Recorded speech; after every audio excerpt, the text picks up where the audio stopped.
Welcome to part 3 of Clickbank's affiliate training series.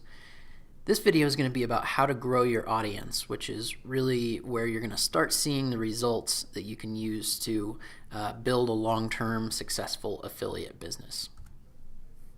So the first step in growing your audience is to really do your research. Just like we did when we looked at how to choose your niche, you need to really understand who is the audience that you're going to be speaking to and promoting products to. So some questions that can help identify who your audience is really who is your ideal reader or visitor.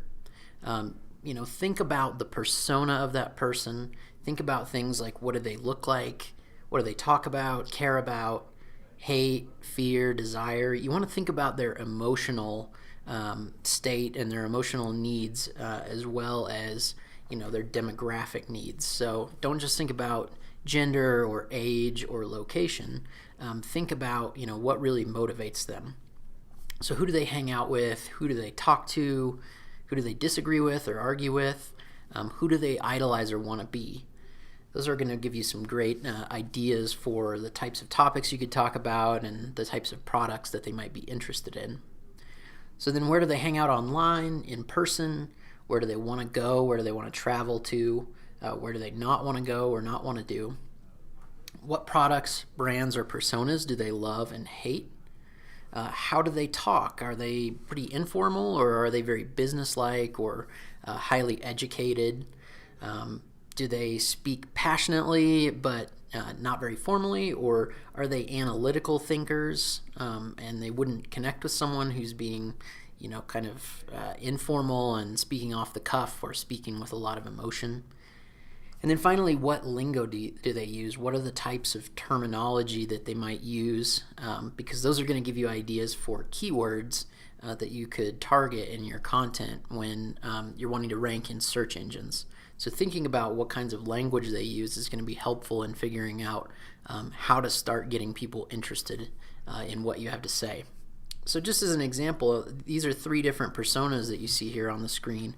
There might be a new mom, or someone who's a pretty hardcore cyclist, or someone who's a fisherman. They're going to have very, very different needs. What they're looking to get from your product or your blog or video channel or whatever it might be is going to be very different than the other personas. There may be some overlap, but you need to be able to speak to their specific needs and desires and use the type of language. A fisherman is going to have some very specific terms that they would know that a normal non-fisherman wouldn't know. And same thing with new moms. They have things that they care about and want to hear people using those terms so that they can connect with them. So the number one question to answer when you're trying to identify how to grow your audience is, why are these people coming to you? Why are they seeking out your site or your platform? What are they hoping to get out of it? Or do they need a solution to a problem? Are they looking for more information? Are they looking to do something better or faster? So what is their big reason and desire for coming to you? And then the second question is, why should they listen to you as opposed to all the other experts or people out there weighing in on the topic? And they're not going to listen only to you, but what do you have to offer to them that makes it worth their time and the effort and attention that they're giving you? If you don't have a compelling reason or a compelling difference, it's going to be really hard to get people interested and to keep their attention. So think about that. Maybe you help them achieve a result quicker, or you are friendlier and more likable, or you deliver the information in a way that is kind of unique. Maybe you deliver video training or something like that that isn't common in that niche. So think through what you could do differently that would really make your platform appealing to these people. So great content on your platform, whether it's written or video or whatever it might be, that's really the foundation of building your platform and growing an audience. These days, having great original content is just not optional. There's so much out there in terms of people that are creating information and sharing information that if your stuff is just a Me Too rehash of what's already out there, it's likely to get ignored. So having great original content is really just sort of the price of entry into becoming a successful affiliate, but it's not what's going to take you over the top and make you hugely successful.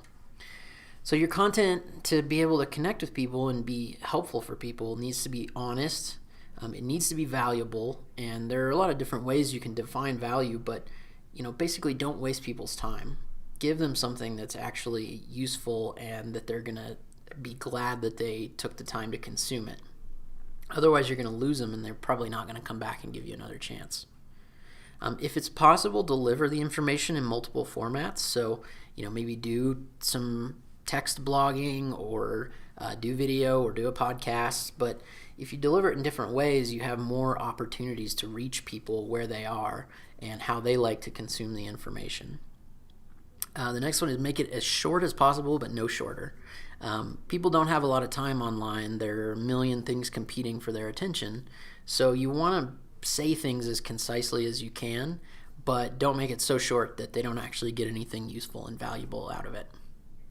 And then above all, make it results oriented. That's what's going to really resonate with people and get them liking it and wanting to come back to you and recommend you to their friends, which is going to help grow your audience, is if you can actually deliver a result for them. If they read it and just say, yeah, that's interesting, but there's nothing I can use here, then they're likely to go away and not necessarily come back. So you want to deliver some kind of result, and then they're going to tell other people about you and be really committed and excited about promoting you. So one of the things that can really set you apart and make you stand out in your niche is having a personality.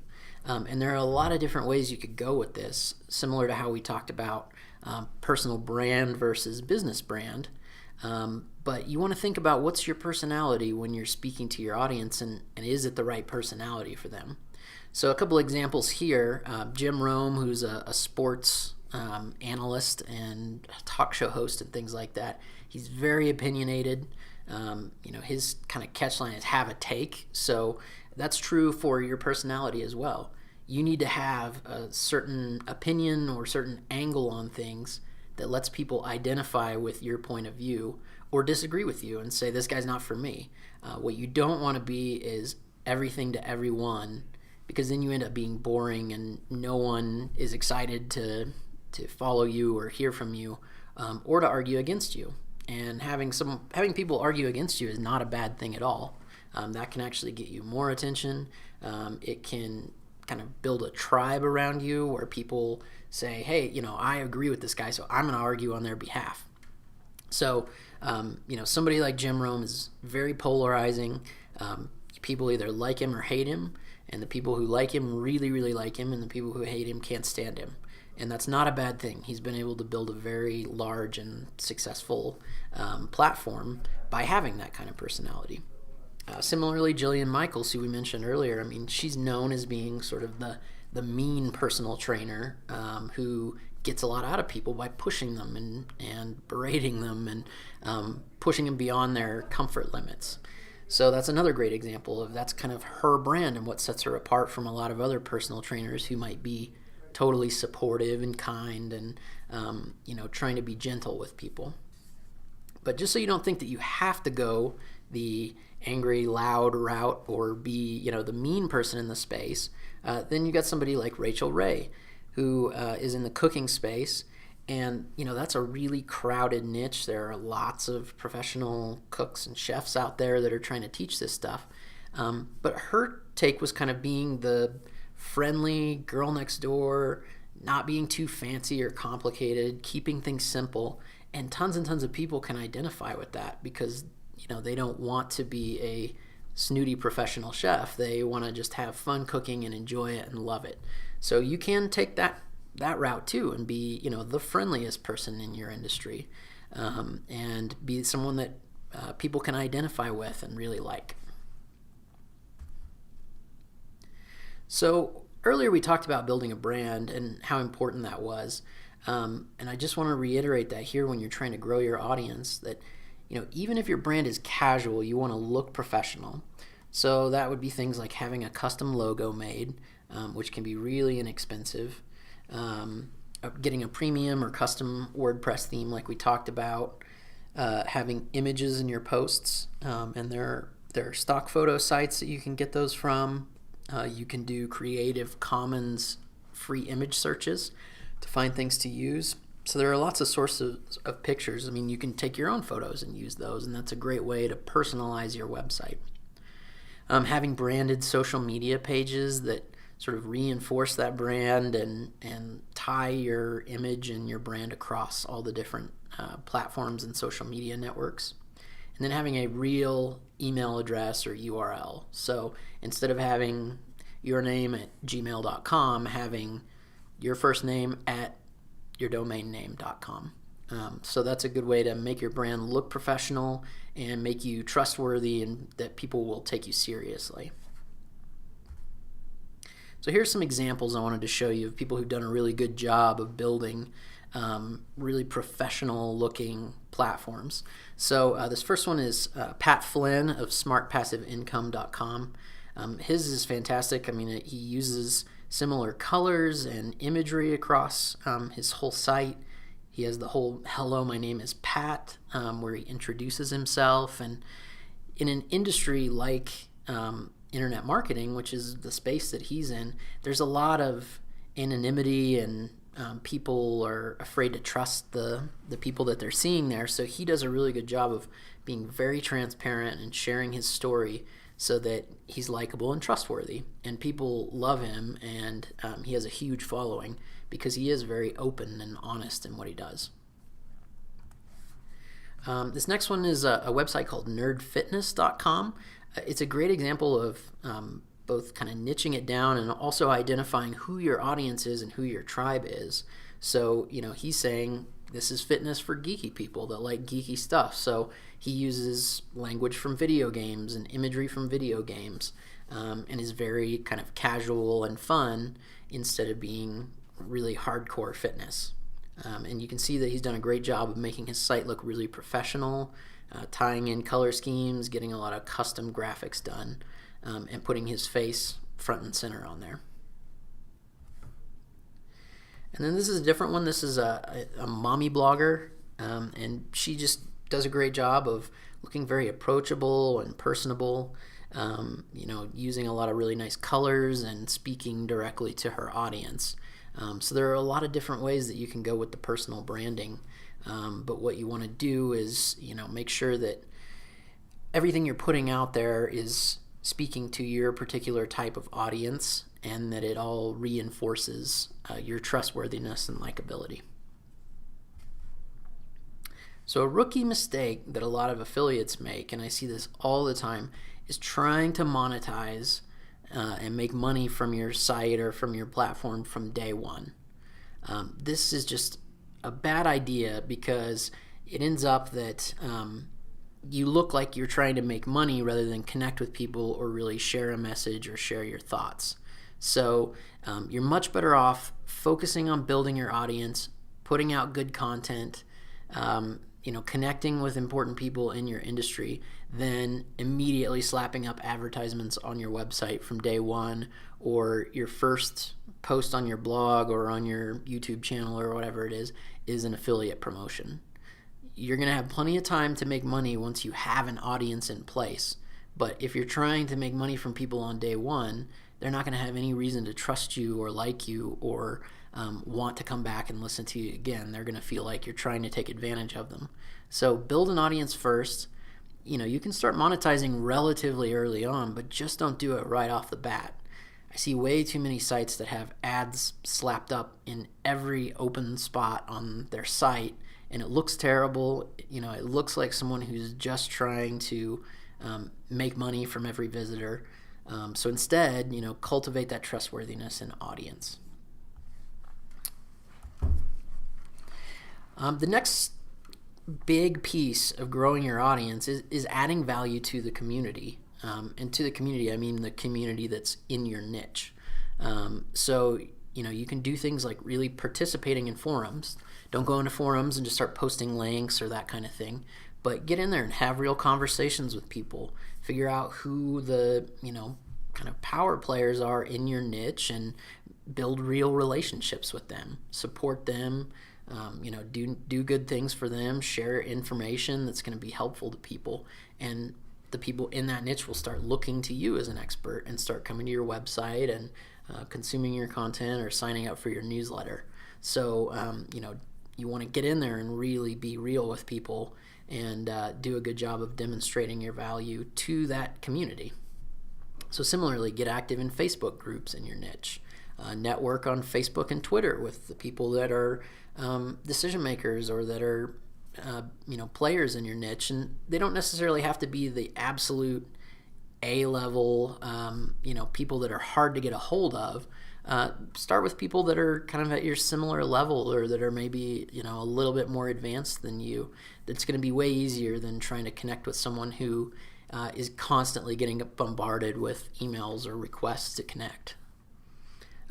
Do guest posts on blogs in your niche. This can be huge. This is a great way to get your name out there and get your reputation going, start getting traffic. And it also is good for SEO if you have links back to your site from your guest post, which is usually the case.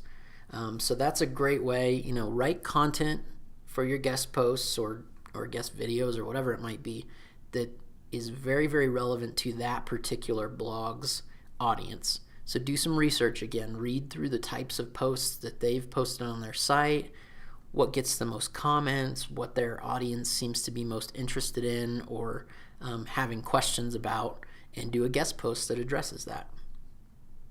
Attending events and conferences is one of the best way to get out and meet people. There's something about face-to-face interactions that takes down a lot of the barriers people put up online with being anonymous or not knowing whether to trust somebody. When you meet someone face-to-face, it's so much easier to trust them quickly, and it can be a great way to get to know people and find people that you can support and that can support you. And then finally, on your site or on your platform, link out to other valuable resources and sites. That's another common mistake I see, is that people are afraid to send their visitors anywhere else online, and it just doesn't work. You need to share things that are going to be useful to your audience, and they'll appreciate you for it and reward you for it, instead of forgetting all about you. If you're the person that tells them about some great resource, and not necessarily a product, but another blog that might be useful or a great video or something like that, then they're going to remember that and appreciate you for it. And it's also good from the search engine's point of view. Google wants to see that you are participating in the community and that you're not trying to be this closed off person that doesn't ever get out there and participate. So they want to see you linking out to good, reputable websites. Next up, you want to stay in contact with your email list that you're building. Just like I said in the video before this, you want to start building a list right off the bat. That's what you should be doing instead of trying to monetize right off the bat. So besides just sending out your content and updates, again, you want to share great resources and information, other things in the community, and not just stuff from your own website or products. You can survey people or ask them questions about what they're struggling with, what their challenges are, what questions they have that they're having a hard time getting answered, what content they'd like to see you create. That's a great way to get ideas for creating content, or maybe even creating your own product someday, rather than just promoting other products. And then finally, you want to add value and share stuff before you start promoting products to them. So I wouldn't recommend in your very first email that people get after they sign up to your list that it be an affiliate promotion. It's going to upset people or scare them off. They're going to think that you're just trying to get money out of them and that you're not really interested in the relationship or sharing good information. So, send them some content and add value to them before you then say, hey, and by the way, if you like what I've been sharing with you, here's something that you might be interested in. And we'll get into how to do that in the next video, but add that value first. So how you treat your list can certainly make or break your reputation. Having a list is one of the most powerful things you can do to be successful as an affiliate. And if they feel like you're just constantly bombarding them with affiliate promotions, they're going to get upset by that and unsubscribe from your list. So you want to be a hero to them. You want to be the person that they look forward to getting your email in their inbox. Okay, so this is a big one. This is the secret to affiliate success, really. It's just one word. Think about what your guess would be on this. So that word is consistency. And this is something that seems to be one of the biggest challenges and the biggest places that people fall down when they're starting their affiliate business. Is they get into it, they get really excited, they do a bunch of work for a week or two, and then get discouraged that they haven't made any money yet and give up completely. And it just doesn't work. You're going to have to put in regular, consistent action, even if it's only 10 minutes a day or 15 minutes a day. That's going to show much better results than doing a bunch of work in a short burst and then never touching it again. So, you want to be blogging consistently, or creating videos consistently, or mailing your list consistently. Too many people are thinking short term on this, and as soon as they start slowing down, or they don't see the results that they were hoping to see, they give up. But the people that keep working consistently are the ones that can push through that and actually get the big results and the sustainable results that they're going to be able to see the benefits of for years. So that's it for this video. In the next and final video, we are going to talk about how to actually go about referring products in a way that's going to be successful and is going to make you money. So thanks for watching, and I'll see you there.